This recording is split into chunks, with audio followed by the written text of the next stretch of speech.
잘 먹겠습니다. 짠.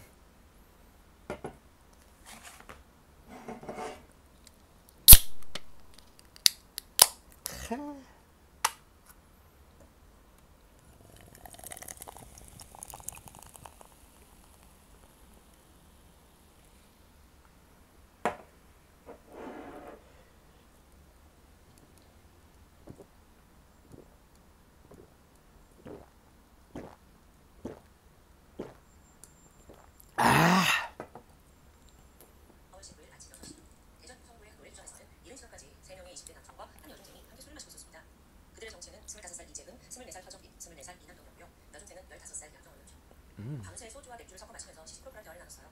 자기들 연애당, 학창 시절 일진 이야기, 술 마시고 실수한 이야기 등등. 그렇게 한참 웃고 떠드는데 점점 취해갈수록 분위기가 조금 바뀌게 됩니다. 그중 한 명이 말해요. 야, 근데 지금 남은 돈도 별로 없는데 쉽게 한탕 땡길 수 있는 방법 없냐? 이 말에 양정원 중학생이 제안을 합니다. 과거 조건 만남을 했던 45살 남성 김씨가 있는데 이만합니다.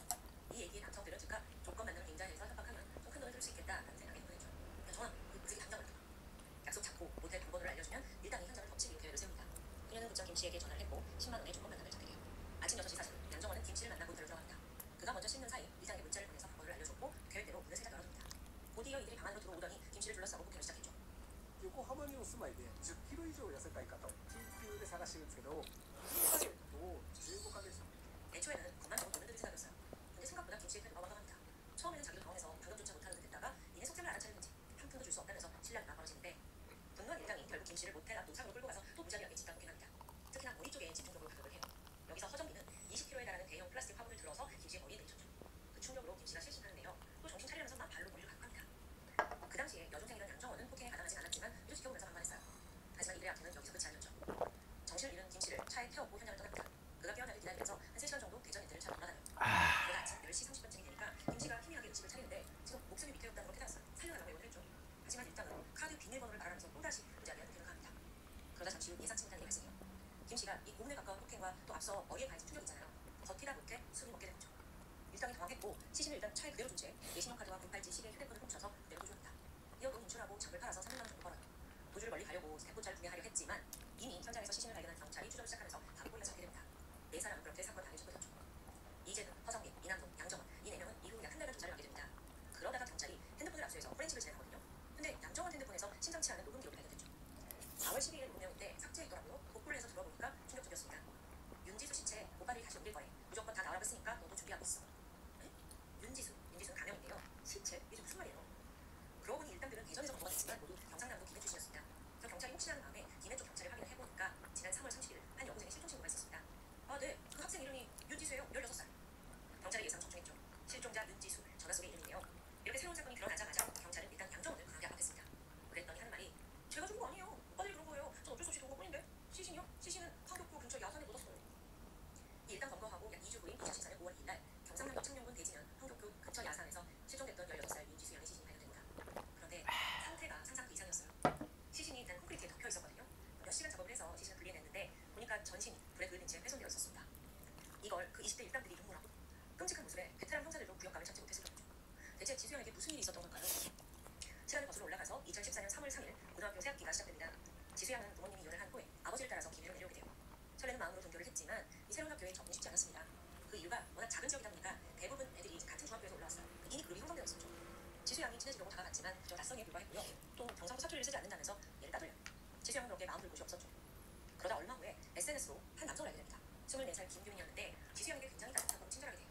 힘들면 언제든지 오빠한테 말하라면서 매일같이 연락과 문자를 해줘. 16살 지수양한테 20대 남성 김규민은 그냥 멋지게만 느껴진 거예요. 또 그의 자상함에 푹 빠져. 그러다가 실종 신고 2주 전인 3월 15일쯤 지수양이 학교를 끝내고 김규민과 만나게 됩니다. 김규민이 오빠가 기분 전환 시켜줄게 나와. 바닷가로 드라이브를 하세요. 지수양이 막 설레하면서 집을 나섰죠. 부산으로 향했는데요. 지수양은 잠깐의 외출이라고 생각했지만 사실 김규민은 그를 보내줄 생각이 전혀 없었습니다. 그는 돌연 바닷가가 아닌 모텔촌으로 차려요. 그리고 거기엔 앞서 일당으로 소개했던 허정민이 기다렸어요.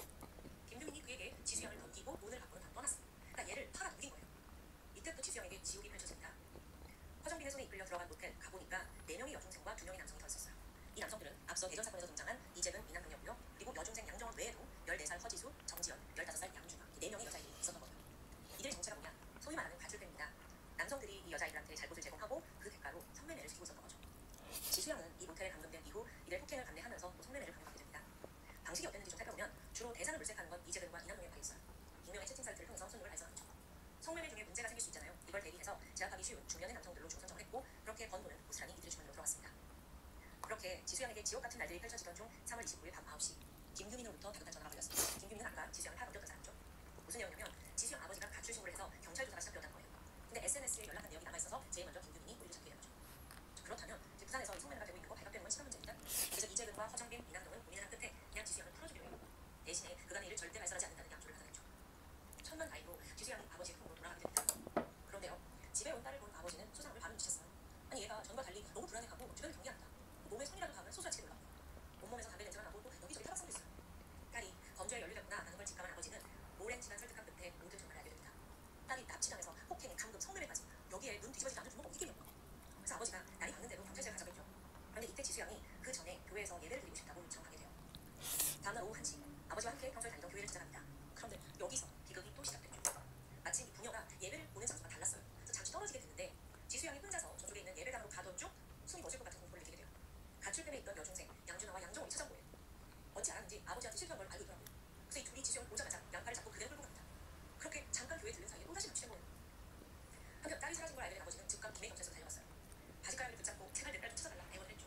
하지만 여기서 경찰이 너무도 무심했습니다. 아버님, 수사에도 순서가 있고 패턴이 있는 겁니다. 집에 가서 기다려요. 물론 딸이 성매매 당했고 납치 감금 당하고 다 말했죠. 근데 어찌 된 건지 경찰은 이 사건을 단순 가출로 처리하는 큰 실수를 범하게 돼요.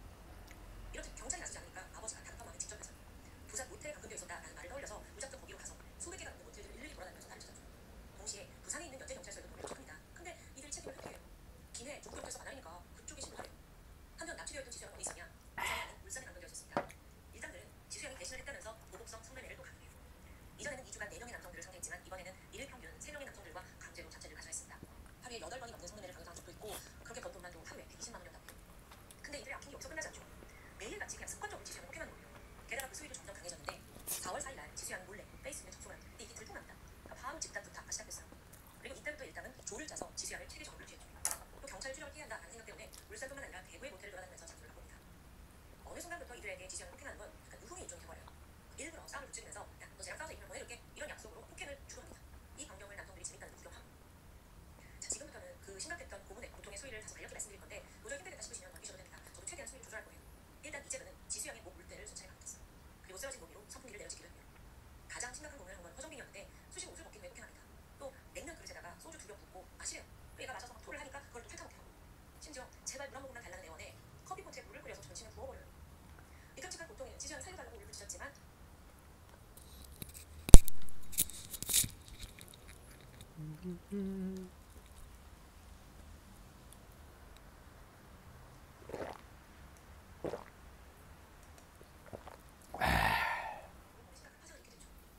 레몬사와 3월 37일부터 4월 9일까지 한 10일간 이어진 고문에 지수양이 완전히 나빠졌어요.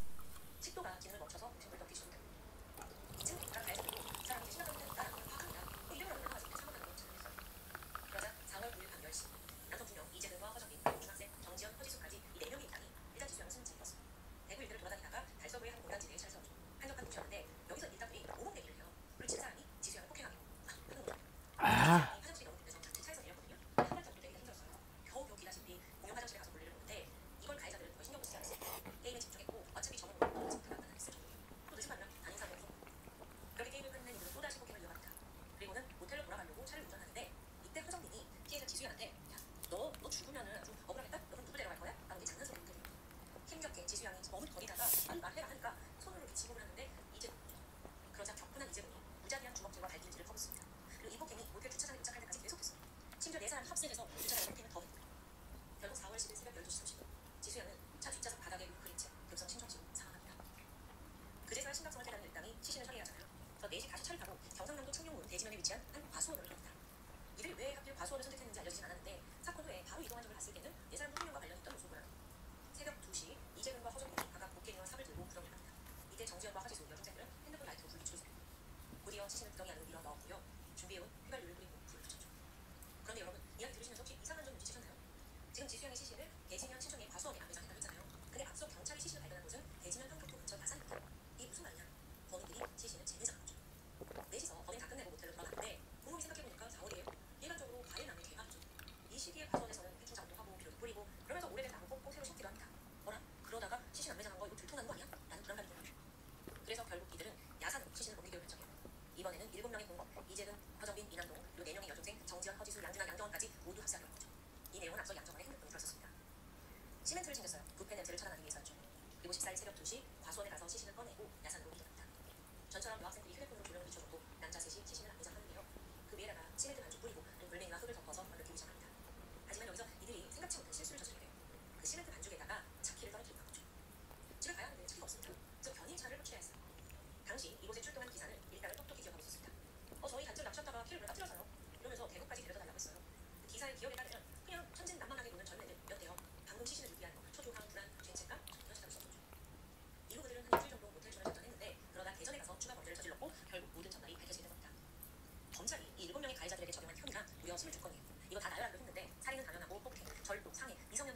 착취까지 그야말로 엄청난 중범죄에 예가져진 거죠. 정말 나쁜 놈들이에요. 특히나 조사 과정 중에 정말 속 터지는 일이 하나 드러났는데 놀랍게도 지수양 살인 사건 전에 범인 중에 한 명인 이재훈이 경찰서에 끌려가졌습니다. 가해 여학생부 한명 부모가 미성년자 성매매를 신고를 했던 겁니다. 근데 당시 경찰은 증거가 불충분하다 하면서 그를 그냥 풀어줬죠. 근데 이때 이재훈이 이미 정과가 25번입니다. 25번. 신종 창해죄, 미성년자 성매매 혐의도 있었는데 무슨 범죄인지 잠깐 보면 아버지한테 차를 사달라고 했는데 사주지 않았어요. 그 이후로 할머니를 폭행하고 칼로 배를 찔렀죠. 또 친구 여동생을 감금해서 성매매를 시킨 적도 있고 아주 악질이야 악질. 근데 이렇게 조금만 조사해도 나오는 사실을 경찰이 제대로 확인을 찾지 않고 그냥 보낸 거예요. 그로 인해 지금 두 명이 더 살해당한 거예요. 자, 재판은 두 곳에서 진행되었습니다. 앞서 대전에서 벌어진 40대 김씨 강도 살인 혐의 때문에 이재근, 허정빈, 이남동, 양정 4명의 입당이 대전 법원에서 재판 진행되고요. 또 지수양 사건으로 체포된 양준하, 허지수, 정지현 이들은 창원 법원에서 재판을 하게 돼요. 얘네가 미성년자잖아요. 어떤 판결이 나왔을까요? 최종적으로 폭행뿐만 아니라 게임하면서 죽음을 강간하고 시신유기에 관련했던 허지수, 정지현은 단기 4년, 장기 7년 징역이 선고됩니다. 그리고 여중생 중에서 가장 지수양에게 가혹했던 것으로 알려진 양준하에게는 좀 더 긴 형량이 나오는데 단기 6년에 장기 6년이죠. 참고로 재판부는 이들이 가해자이기 전에 피해자였다라고 판단을 했습니다. 사실 지수양이 납치되기 전부터 이들이 여기 있었잖아요, 일당에. 근데 4명의 여성 모두 이재근, 허정빈, 이남동에 의해 폭행을 당했고 소년을 당했기 때문이에요. 안매장 당시에도 협박을 받은 점은 확인됩니다. 게다가 지수양이 사망하고 나서 이 남성들의 폭행은 다시 4명의 여학생들에게 돌아왔다고 합니다. 하루에 1시간 이상 잠도 재우지 않으면서 성년을 시켰다고 해요. 근데 그렇다고 해서 여학생들의 죄를 사할 수는 없다고 생각해요. 처음에는 강압에 의해서 폭행에 참여했다 하지만 시간이 지날수록 이들도 자발적으로 참여했으니까요. 특히나 양준하가 심각한 수준의 폭행을 저질렀다고 합니다. 한편 대전에서 진행된 재판, 이건 더 심각합니다. 3심까지 이어지는데 최종적으로 허정빈에게는 무기징역과 전자발찌 30년 도착, 이남동에게는 징역 35년, 그리고 미성년자였던 양정원에게는 단기 6년에 장기 9년이 선고됩니다. 표명이 남아있죠. 이재근은 한 번의 재판에서 얻게 돼요. 이 대전 살인 사건에서 적용된 폭력행위에 대한 법률이 30 재판 전에 위헌 판결을 내요. 파기가 됩니다. 그리고 결론적으로 판결실에서 살인과 강도 살인에 대해 무기징역이 내려집니다. 여기서 또 한 명 빠질 수 없는 인물이 있는데 지수양을 팔아넘긴 김규희 또한 징역 3년을 선고받았습니다.